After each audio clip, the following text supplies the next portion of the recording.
আসসালামু আলাইকুম। সবাই কেমন আছেন? আশা করি সবাই ভালো আছেন। আজ আপনাদের জন্য নিয়ে এসেছি গল্পের ৩য় পর্ব। আশা করি গল্পটি আপনাদের ভালো লাগবে। তাহলে চলুন শুরু করা যাক। সাথে সাথে ওকে ঝাটকা দিয়ে ছেড়ে দিলাম। তাতেই হলো বিপত্তি। মনে হয় খুব জোরেই ধাক্কা দিয়েছি। তাতেই ঈশার ঘুম ভেঙে যায়। ঘুম ভেঙে দেখে সে আমার বুকে। হঠাৎ সে আমি কিছু বুঝে ওঠার আগেই আমাকে থাপ্পড় মেরে দেয়। থাপ্পড় খেয়ে আমি কি বলবো সেটাই বুঝতে পারছি না। আমি গালে হাত দিয়ে ওর দিকে তাকিয়ে আছি, কিন্তু সে এখনো আমার বুকে। সেদিকে ওর কোনো খেয়াল নেই। আমি হাত বাড়িয়ে পাশে থাকা ল্যাম্পলাইট জ্বালিয়ে দিলাম। আমি কিছু বলবো তার আগেই ঈশা বলে, আপনি এতটা খারাপ? আমি জানতাম না। ছি! যেই না সুযোগ পেলেন অমনি নিজের আসল রূপ দেখিয়ে দিলেন। আমি আপনাকে বিশ্বাস করেছিলাম, আপনার কথার উপর ভরসা করেছিলাম। সেই আপনি কিনা এমন করলেন। সেদিন তো বড় বড় কথা বলেছিলেন। আমি ওই ধরনের ছেলে না। আপনি কেমন ছেলে সেটা তো প্রথম রাতেই বুঝিয়ে দিলেন। আমি আপনাকে শর্ত দিয়েছিলাম যে আমাকে কোনোভাবে টাচ করবেন না, কিন্তু আপনি কি করলেন? ছি! আমার বলতেও ঘৃণা হচ্ছে। আপনার উপর বিশ্বাস করাটাই আমার ভুল হয়েছে। মেয়েটির কথা শুনে আমি জায়গাতেই বেকুব হয়ে গেলাম। মেয়েটি বলে কি, নিজে আমাকে জড়িয়ে ধরলো, নিজে আমার জায়গায় এসে আমার বুকের উপর মাথা রেখে ঘুমালো। এখন শব্দোষ আমার?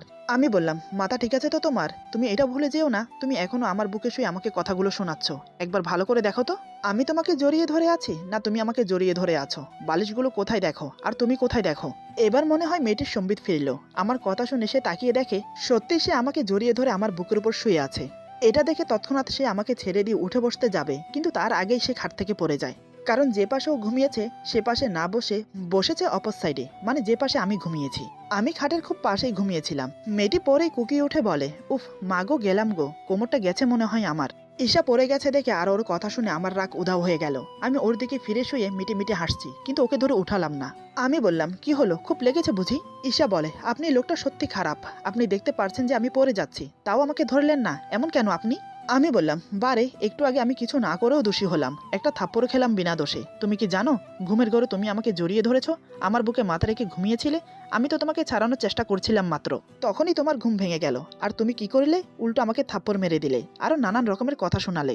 আরেকটা কথা, আমি তোমাকে বিয়ে করেছি বলে এটা মনে করো না তোমার দায়ভার আমি নিয়েছি। হ্যাঁ, ভরণ পোষণের দায়িত্ব আমার, কিন্তু অন্য কিছুর না। তুমি কি পড়ে গেলে নাকি কোথাও ব্যথা পেলে সেসব দেখার দায়িত্ব আমার না। তারপরও মানবতার খাতিরে তোমাকে সাহায্য করছিলাম মাত্র। কিন্তু তুমি তার উল্টো বুঝে বসে আছো। এখন নিজেকে নিজে সাহায্য করো। আমি পারবো না তোমাকে সাহায্য করতে। আমি এখন ঘুমাবো। আর হ্যাঁ, থাপ্পড়ের ওসল আমি পরে তোমার থেকে আদায় করে নেব, মনে থাকে যেন। এই বলে আমি অন্যদিকে ফিরে শুয়ে পড়লাম। যতই বলি না কেন নিজেরটা নিজে দেখো, কিন্তু মনে মনে চিন্তা হচ্ছে। গাড়ি থেকে নামার সময় পায়ে ব্যথা পেয়েছে, এখন আবার পড়ে গিয়ে কোমরে ব্যথা পেয়েছে। উঠতে পারবে তো? এদিকে এসে আমার কথা শুনে স্তব্ধ হয়ে যায়। আমার কথাগুলো যেন ওর বিশ্বাসই হচ্ছে না। আমি যা বললাম সত্যি কি তাই? সে নিজেই আমাকে জড়িয়ে ধরেছে? সেটা কিভাবে হতে পারে? এসব কথা ভাবতে ভাবতে সে উঠে দাঁড়ানোর চেষ্টা করে, কিন্তু একটু উঠতেই সে আবার পড়ে যায়। কারণ পায়ের ব্যথা কোমরের ব্যথা দুটো মিলিয়ে উঠতে খুব কষ্ট হচ্ছে। আবার চেষ্টা করলো, কিন্তু এবারও পারলো না। তবে আবার ব্যথা পেয়ে কুকিয়ে ওঠে। আমি আর নিজেকে ধরে রাখতে পারলাম না। উঠে গিয়ে কোলে করে এনে বিছানায় শুয়ে দিলাম। এবার আর অনুমতি নেবার প্রয়োজন মনে করলাম না। আমি গিয়ে ডয়ার থেকে মলমটা নিয়ে আসি। তারপর ওর পায়ে লাগিয়ে আলতো করে মালিশ করতে থাকি। জীবনে এটাও করতে হবে ভাবতে পারিনি।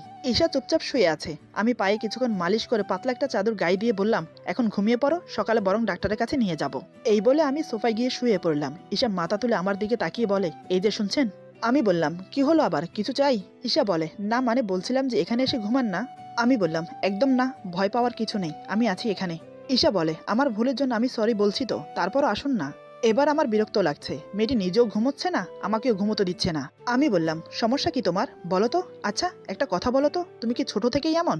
ঈশা গভীর সুরে বলে, না, সেই রাত থেকে একা থাকতে খুব ভয় করে, খুব ভয় করে। এই বলে কান্না করে দেয়। চাদর দুহাতে খামচে ধরে মুখ ঢেকে কান্না করতে থাকে। মেয়েটির মুখে সেই রাতের কথা শুনে আমারও মনে পড়ে গেল সবকিছু। এমন একটা কাল রাত আমার জীবনেও এসেছে, সে রাত আমি কোনোদিনও ভুলতে পারবো না। আচ্ছা, মেয়েটা বেঁচে আছে তো? ওর কিছু হয়নি তো? আমার জন্য না জানি কত অপমান, কত লাঞ্ছনা সইতে হচ্ছে মেয়েটাকে। কেন যে সেদিন কাপুরুষের মতো পালিয়ে আসতে গেলাম। এদিকে ঈশা জোরে জোরে কান্না করছে।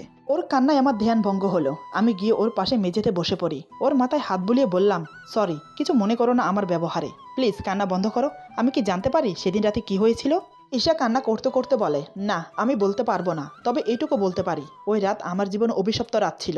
যে রাত আমার জীবন থেকে সবকিছু কেড়ে নিয়েছে, সেই থেকে আমি একা থাকতে খুব ভয় পাই। আরেকটা কথা, আমি ছেলেদেরকে খুব ঘৃণা করি।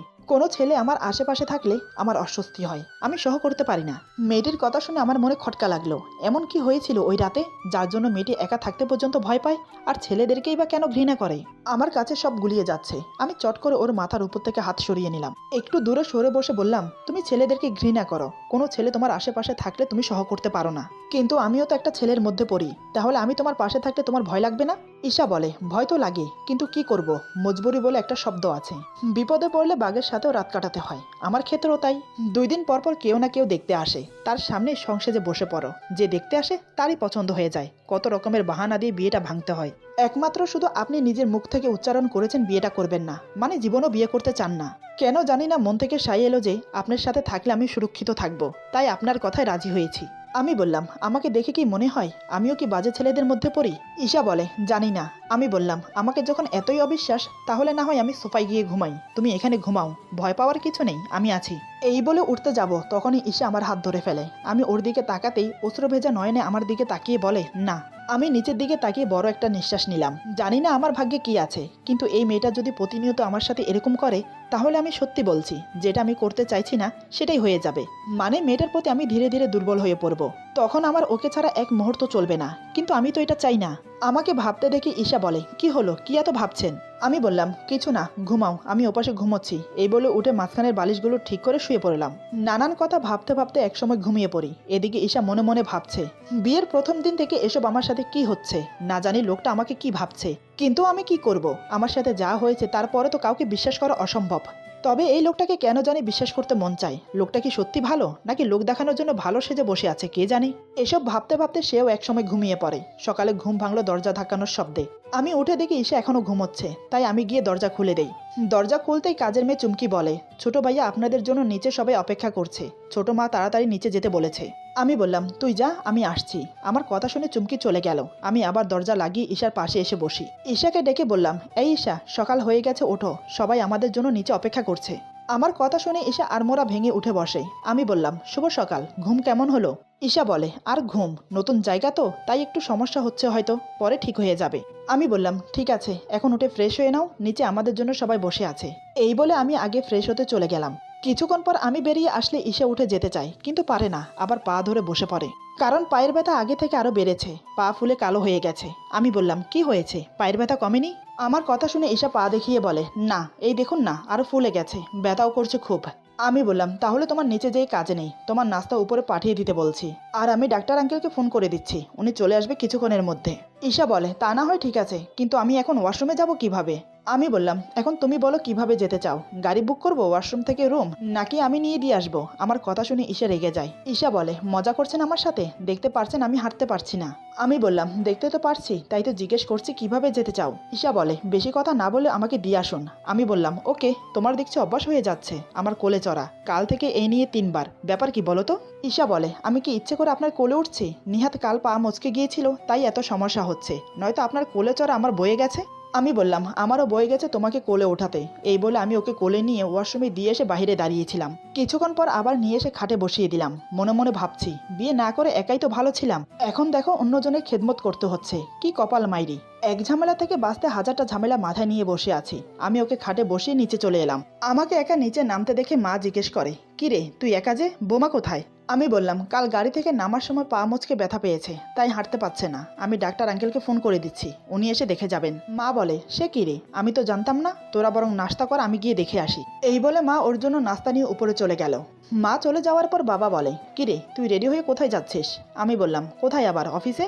বাবা বলে, মাথায় কিছু আছে নাকি তোর? কাল বিয়ে করলি, আজ কিসের অফিস শুনি? আজ বাদে কাল মেয়ের বাড়ি থেকে লোকজন আসবে, সেদিকে তোর কোনো খেয়াল আছে? আমি বললাম, ও বাবা, তুমি বুঝতে পারছো না, এই কয়দিন অফিসে যাইনি, অনেক কাজ জমে আছে অফিসে, এদিকে না হয় তোমরা সবাই মিলে দেখে নাও না। বাবা বলে, এ কেমন ধরনের কথা, তোর শ্বশুর বাড়ির লোক আসবে আর তুই থাকবি না? আমাদের মান সম্মান বলে কিছু আছে তো নাকি? তারা কি ভাববে বলতো? কোনো অফিসে যাওয়া হচ্ছে না, আরো 1 সপ্তাহ অফিসে যাওয়া চলবে না। আমি বললাম, কিন্তু বাবা। বাবা বলে, কোনো কিন্তু নয়, সেদিকটা আমি দেখে নিচ্ছি, আর এমনিতেও বৌমা পায়ে ব্যথা পেয়েছে, এখন তোকে তার পাশে থাকতে হবে। বাবার কথা শুনে মনে মনে ভাবছি, থাকতে চাই না বলেই তো অফিসে যাচ্ছি, এখন তোমরা আবার ওই মেয়ের সাথেই থাকতে বলছো, কি জ্বালায় পড়লাম রে বাবা, অগত্যা কি আর করার, থেকে গেলাম বাড়িতে। মা ঈশাকে নাস্তা করিয়ে নিচে চলে এলো। আমি নাস্তা করে আবার উপরে চলে গেলাম। রুমে গিয়ে দেখি ঈশা বালিশে হেলান দিয়ে শুয়ে আছে। আমি বললাম, ডাক্তার আঙ্কেলকে ফোন করে দিয়েছি, কিছুক্ষণের মধ্যে চলে আসবে। এই বলে আমি আবার ওয়াশরুমে গিয়ে কাপড় চেঞ্জ করে এলাম। ঈশা বলে, এ মা, আপনি তো রেডি হয়ে কোথায় যাচ্ছিলেন, এখন আবার কাপড় চেঞ্জ করে ফেললেন যে? আমি ভুরু কুচকে ওর দিকে তাকিয়ে বললাম, কৈফিয়ত চাইছো?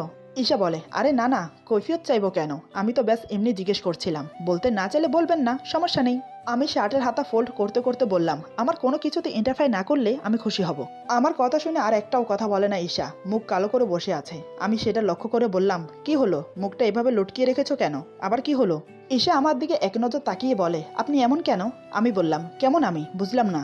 ঈশা বলে, এই সব কথাতে কেমন সবকিছু উল্টো বোঝেন? আমি বললাম, এখানে উল্টা বা ভাবনা বোঝার কোনো কিছুই হয়নি, শুধু দূরত্ব বজায় রাখার চেষ্টা করছি। আমি চাই না আমাদের মাঝে কোনো সম্পর্ক গড়ে উঠুক, তাই সবসময় নিজেকে সংযোগ রাখার চেষ্টা করছি।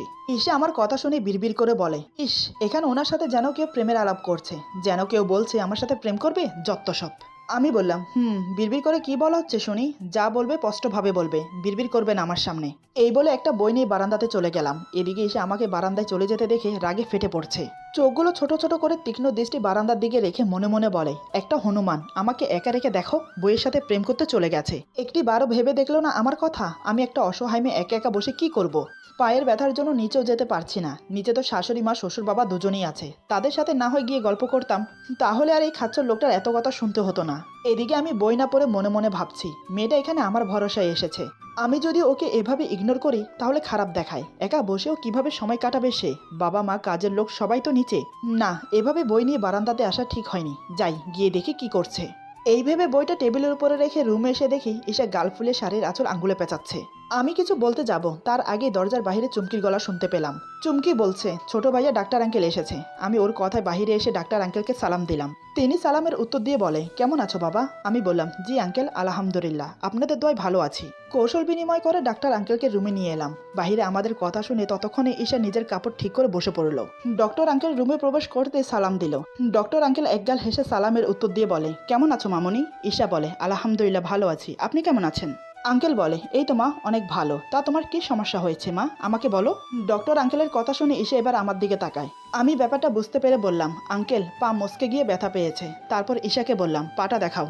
আমার কথা মতো ঈশা চাদরের নিচ থেকে পাটা বের করে দেখালো। ডাক্তার আঙ্কেল ভালো করে পা দেখে তারপর পায়ে মেডিসিন লাগিয়ে কিছুক্ষণ মালিশ করে ব্যান্ডেজ করে দিল। আঙ্কেল বলে, তেমন কোনো সমস্যা হয়নি, 2-1 দিনের মধ্যে ঠিক হয়ে যাবে। আমি কিছু মেডিসিন লিখে দিচ্ছি, সেগুলো নিয়মিত খেলে ঠিক হয়ে যাবে। এই বলে আঙ্কেল মেডিসিনের স্লিপ দিয়ে চলে গেল। আমি আঙ্কেলকে কিছুটা দূর এগিয়ে দিয়ে ওর জন্য মেডিসিন নিয়ে সোজা বাড়িতে চলে এলাম। দুপুরের খাওয়া দাওয়া আমি আর ও একসাথে রুমে করলাম। মা বলেছে তাই, না জানি আরও কি কি করতে হবে সেটাই ভেবে পাচ্ছি না। দুপুরের মেডিসিন খেয়ে ঈশা কিছুক্ষণ ঘুমিয়ে নিল, কারণ কাল রাতে ভালো করে ঘুম হয়নি তাই। বিকেলের দিকে চুমকে এসে আমাদের দুজনের জন্য কফি দিয়ে গেল। আমি বই পড়তে পড়তে কফিতে চুমুক দিচ্ছি, এদিকে ঈশা কফিতে চুমুক দিচ্ছে আর আমার দিকে আর চোখে তাকাচ্ছে। ব্যাপারটা আমার চোখ এড়ালো না। আমি বইয়ের দিকে চোখ রেখেই বললাম, কি ব্যাপার, কিছু বলবে? এতক্ষণ মনে হয় এটা শোনার জন্য ওয়েট করছিল। আমার কথা শুনে কফির মগটা টেবিলের উপর জোরে রেখে বলে, আচ্ছা আপনার সমস্যা কি বলেন তো? আমি বইয়ের দিকে চোখ রেখেই বললাম, কেন, আমি আবার কি করলাম? ঈশা বলে, আপনি আমার সাথে কথা বলছেন না কেন? আমি বললাম, আমার জানা মতে এমন কোনো ডিল হয়নি যে আপনার সাথে বসে বসে কথা বলতে হবে। এমন কোনো ডিল হয়েছিল কি? ঈশা বলে, কথা বলতে ডিল করতে হয় বুঝি? আগে তো জানতাম না। আমি বললাম, তা অবশ্য ঠিক, কথা বলতে কোনো ডিল করতে হয় না, কিন্তু আমি কি কথা বলবো তোমার সাথে? তোমার কোনো কথা থাকলে বলতে পারো, আমি শুনছি। ঈশা বলে, সত্যি আপনি একটা অদ্ভুত মানুষ, কেমন কেমন যেন। মানুষের কত ধরনের কথা থাকে, কলেজ লাইফের কথা, স্কুল লাইফের কথা, কত কত হারানোর স্মৃতি থাকে, সেসব নিয়েও তো মানুষ গল্প করতে পারে। কি খেতে পছন্দ করেন, কোন কালার আপনার পছন্দ, কি করতে ভালোবাসেন, কত ধরনের কথা আছে। আর আপনি বলছেন আমার সাথে কি কথা বলবেন? এ কেমন ধরনের কথা? এবার আমি বইটা বন্ধ করে ওর দিকে তাকিয়ে বললাম, আচ্ছা আমার পছন্দের খাবারের কথা বললে তুমি কি বানিয়ে খাওয়াবে?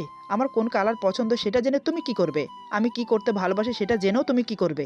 আর হ্যাঁ, আমার সম্পর্কে জানা বন্ধ করো। তোমার নিজের ব্যাপারে কিছু বলার থাকলে বলতে পারো, আমি শুনছি। আমার মনে হয় আমার কথায় ও মনে কষ্ট পেয়েছে। আমার দিকে করুণভাবে তাকিয়ে আছে। আমি মনে মনে ভাবছি, মনে হয় একটু বেশিই বলে ফেলেছি। কি করব, আমি তো চাই না ওর সাথে বেশি কথা বলতে। বেশি কথা বললে যদি দুর্বল হয়ে পড়ি ওর প্রতি, তাই নিজেকে গুটিয়ে রাখার চেষ্টা করছি। মেয়েটা কি সেটা বুঝতে পারে না? আচ্ছা আসলে ও কি চায় জিজ্ঞেস করবো একবার। না, এভাবে কথা না বললে বুঝতে পারবো না ওর মতলব কি। এসব ভেবে আমি ওর দিকে ঘুরে বসলাম। ঈশা নিচের দিকে তাকিয়ে কফি খাচ্ছে, বুঝতে পারলাম রাগ করে আছে। আমি বললাম, রাগ করলে তোমাকে আরো সুন্দর লাগে। হঠাৎ আমার মুখে এমন কথা শুনে ঈশা আমার দিকে চোখ তুলে তাকায়, কিন্তু মুখে কিছু বলে না। আমি বললাম, তুমি আমার উপর রাগ করেছো? ঈশা বলে, আপনি আমার কে হন যে আমি আপনার উপর রাগ করব? আমি বললাম, তাও ঠিক, আমি তোমার কে হই? কারোর উপর রাগ করতে কিন্তু আপনজন হতে হয় না। ঈশা বলে, আমি রাগ করলে আপনার কি? আমি বললাম, তার মানে তুমি আমার উপর রাগ করেছো। আমি জানি মাঝে মাঝে আমি তোমাকে হার্ট করে ফেলি, কিন্তু কি করব বলো, আমি চেয়েও নিরুপায়। আমাদের বিয়ে হয়েছে আজ 2 দিন। এই 2 দিনে প্রায় ইচ্ছে করতো তোমার সাথে মন খুলে কথা বলি, কিন্তু ঈশা বলে, কিন্তু কি? আমি বললাম, আসলে আমার জীবনে একটা পিছু ইতিহাস আছে যেটা আমাকে সবসময় কুরে কুরে খায়, যেটা আমি কাউকে বলতেও পারছি না। আসলে আমি নিজেও জানি না আমি কি করেছি। আমি কিছু না জানলেও সেটা আমিই করেছি, এটা আমি কনফার্ম করে বলতে পারি। মানুষ অপরাধ করে ভুলে যায়। একটা কথা বলো তো, আমি কেন পারছি না ভুলতে? বন্ধুদের সামান্য একটু মজার জন্য আজ আমি অনেক বড় একজন অপরাধী, যেটা আমি কারোর সাথে শেয়ার করতে পারছি না, এমনকি নিজের মা বাবার সাথেও না। কারণ কেউ বিশ্বাস করবে না আমাকে, প্রথম আঙ্গুল আমার দিকেই উঠবে, তার সাথে আমার মা বাবার সম্মানও জড়িয়ে আছে। আজ তোমাকে একটা সত্যি কথা বলি, তুমি আমাকে কি ভাববে আমি জানি না, তবে সত্যিটা না বলেও পারছি না। তোমাকে প্রথম দেখাতেই আমার পছন্দ হয়, মনে একটা বাসনা জাগে তোমাকে পাওয়ার। কিন্তু তারপরও আমি নিরুপায়। তোমাকে বিয়ে করার কোনো ইচ্ছেই আমার ছিল না, আমি চাইনি তোমাকে আমার জীবনের সাথে জড়াতে। কিন্তু ভাগ্যের কি নির্মম পরিহাস, যার নসিবে যে আছে সে তাকে পাবেই, সেটা যে কোনো উপায়ে হোক। এখন তুমি এটা ভেবো না তোমাকে আমি চেয়েছি বলে বিয়ে করেছি। বিয়ে করার একটাই উদ্দেশ্য ছিল, প্রতিদিন বিয়ের প্যারা থেকে বাঁচার জন্য। উঠতে বসতে খেতে চলতে ফিরতে সবসময় আমার মায়ের মুখে বিয়ের কথা। জানি না উনি কেন এমন করতেন, কিন্তু তোমার মতো কাউকে পাইনি যে আমার মতো বিয়ে করতে চায় না। তোমার আমার একটাই উদ্দেশ্য ছিল, সারা জীবন বিয়ে না করা। কিন্তু আমাদের বিয়ে তো হলো, তবে আমরা আমাদের মতো করে চলবো। আমার কথায় কখনো কিছু মনে করো না, পারলে আমাকে ক্ষমা করে দিও। ঈশা এতক্ষণ মনোযোগ দিয়ে আমার কথা শুনছিল। এবার সে একটা দিক নিঃশ্বাস ছেড়ে বলে, বুঝলাম আপনার কথা, কিন্তু আমার সাথে কথা বলতে সমস্যা কোথায়? কথা বললে তো আর মানুষের মধ্যে সব হয়ে যায় না। আমি বললাম, এবার থেকে বলবো, তবে বেশি না, কম কম চলবে তো? ঈশা বলে, না চললেও চালিয়ে নেব, সমস্যা নেই। এভাবে আমরা বেশ কিছুক্ষণ গল্প করলাম। রাতে খাওয়া দাওয়া করে দুজন মাঝখানে বালিশ দিয়ে শুয়ে পড়লাম। আমি বললাম, কাল রাতের মতো আজ যেন মিস্টেক না হয়। আমার কথা শুনে ঈশা লাফ দিয়ে উঠে আমার উপর ঝুঁকে চোখে চোখ রেখে বলে, সবসময় আগে আগে ভাবেন কেন? কাল হয়তো এমন হয়েছে আপনি আমাকে নিজের বুকে টেনে নিয়েছেন। আমি বললাম, ও হ্যালো, আমি যা করব সামনাসামনি করব, চুপি চুপি করব কেন? ঈশা বলে, তাই নাকি? কি করতে পারেন?